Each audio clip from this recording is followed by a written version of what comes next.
रामाय रामभद्राय रामचंद्राय वेदसे रघुनाथाय नाथाय सीतायाः पतये नमः. Uttarakhand, chapter number 108. Sita enters the earth. The recitation begins now. After the great sage Valmiki had said this, Rama, on beholding the daughter of King Janaka resembling a celestial in the midst of the assembly with folded hands, said, O great one, thou art conversant with piety. By thy words shorn of sin, I have been convinced that Sita is of pure ways. Still, O Brahmana, what thou hast commanded shall be carried out. Let Sita produce testimony of the purity of her character. Because Vaidehi formerly underwent a trial in the city of Lanka before the celestials, I brought her home. O Brahmana, vilification of the people is very powerful. Although I know that Janaki has not been touched by any sin, I have still renounced her. Do thou therefore forgive me. I also know that the twin brothers Kusha and Lava are my own sons. Yet, if Janaki gives evidence of her own purity before the assembly, I shall be greatly satisfied.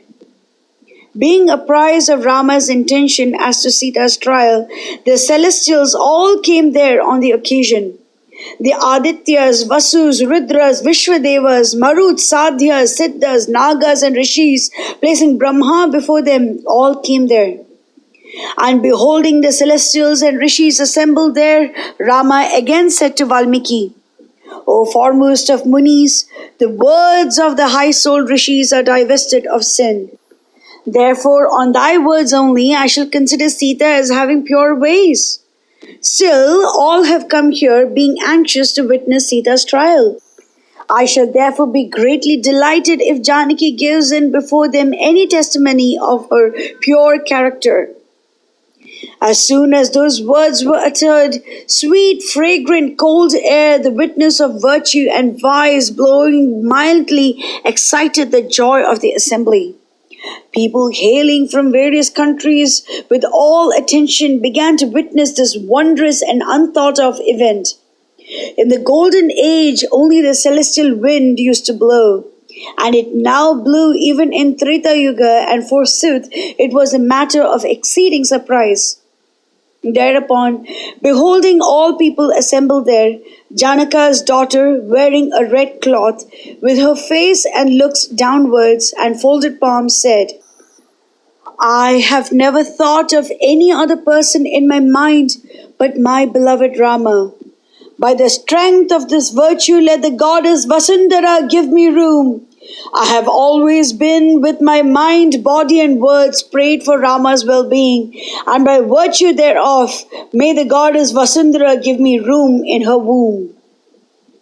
As soon as Sita swore in this wise, a wonderful incident took place.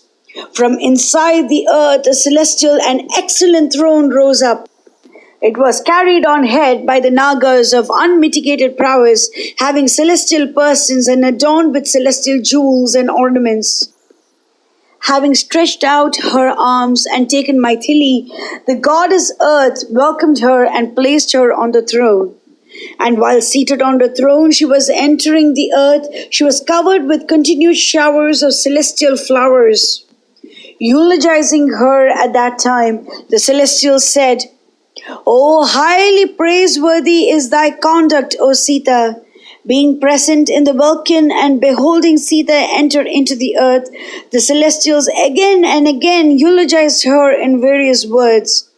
The rishis, kings, and other leading men present in the sacrificial arena repeatedly expressed their surprise. Beholding Sita, censure thus removed all animals, animate and inanimate, either on earth or in the sky, were greatly delighted. Some cried aloud in joy, some remained silent, and some motionless espied Rama or Sita. In this wise, beholding Sita's entrance into the earth, the ascetics were greatly delighted. They all attaining to the same state of mind, the whole universe for a moment was possessed with the state of equality. Mangalam Koshalendraya Mahaniya Gunavdiye Chakravarti Dhanurjaya Sarva Bhaumaya Mangalam.